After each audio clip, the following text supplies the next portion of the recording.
नमस्कार शेतकरी बांधवांनो, आज बागेमध्ये आपण आलोय संत्र्याच्या. त्या बागेमध्ये झाडाकडे बघा तुम्ही, आता पाला गळलेला आहे, अजून गळतोय. तर याच्यामध्ये जे प्रॉब्लेम हा कशामुळे होतोय, आता हे जो माल याच्यावर लागला होता बघा, हे सगळा ओव्हरलोड माल होता, हे सगळं गळून चाललंय. तर हे कशामुळे होतंय हे सगळ्यात महत्त्वाचं पहिलं ते आपलं त्याचं कारण शोधायचं आहे. होतंय काय, ज्यावेळेस ओव्हरलोड माल झाडाला लागतो त्यावेळेस झाड कमकुवत होते, म्हणजे त्याची प्रतिकारशक्ती कमी होते. अशा वेळेस जर त्याला बुरशीचा अटॅक वाढला, म्हणजे फायटोप्थेरा बुरशीचा, तर त्यावेळेस काय होते की झाडाला प्रतिकार करता येत नाही त्याला, आणि ते मुळ्यांना जर भरपूर वाढून गेली तर तिथे फायटोप्थेरा पूर्ण फांद्यामध्ये शिरकाव होतो, आणि मग तिथून ते फांदी वाळत वाळत आपल्याला झाड मरायला लागते. तर ह्या आपल्या थोडं लवकर लक्षात आल्यामुळं आता आपण हे कंट्रोल करणार आहे. याला आपण 2 ट्रीटमेंट केली, म्हणजे आता थोडं थांबवलं, याला थोडं थांबवलंय. पुढच्या 15 दिवसामध्ये आपल्याला काय होईल की याच्यामध्ये नवीन फुटवा दिसायला सुरू होईल.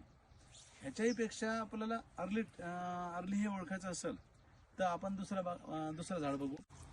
हे जे झाड आहे, तर हे झाड त्या झाडाच्या आधीचं थोडीशी प्रोसिजर म्हणू शकतो आपण. हे तसं होणार आहे, पण ह्यालाही आपण जे ट्रीटमेंट त्याला केली ती करणार आहे, म्हणून हे तेवढं पुढे जाणार नाही. त्या कंडिशनमध्ये आपण याला काय करायचं आहे की आपल्याला हा जो घेर आहे झाडाचा, ह्या घेरावरून आपल्याला हे अशी रिंग करायची. आपल्याला कमीत कमी अशी 6 ते 8 इंच हे घेर राहिला पाहिजे, आणि खोली याला एक 9 ते 10 इंच खोल करायचं, आणि त्याच्यामध्ये आपल्याला औषध टाकायचं जे मी सांगेल ते बुरशीनाशक, आणि त्याला झाकून द्यायचं. अशी ट्रीटमेंट आपल्याला 3 वेळा करावी लागेल. तर आणि याच्यानंतर हे शेजारी येताना प्रॉब्लेम वाढत चाललाय.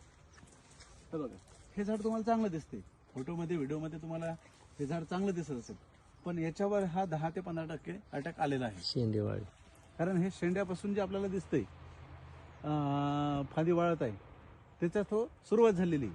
तर ते आता आपल्याला याला लवकर कंट्रोल होईल, एका ड्रेंचिंगमध्ये हे कंट्रोल होऊन जाईल. आणि हा माल लवकर काढणं गरजेचं आहे. आता हे जो माल तयार झालेला आहे किंवा काही हिरवा आहे, तो पण माल याचा सरसकट जर काढला, लोड कमी झालं, म्हणजे प्रतिकारशक्ती वाढते. ह्याचं म्हणजे आता याच्यावरून तुम्हाला लक्षात आलंय की रोगप्रतिकारशक्ती किती महत्वाची. झाडाला निरोगी ठेवलं तर कुठल्याच अटॅक त्याच्यावर लवकर होत नाही. धन्यवाद.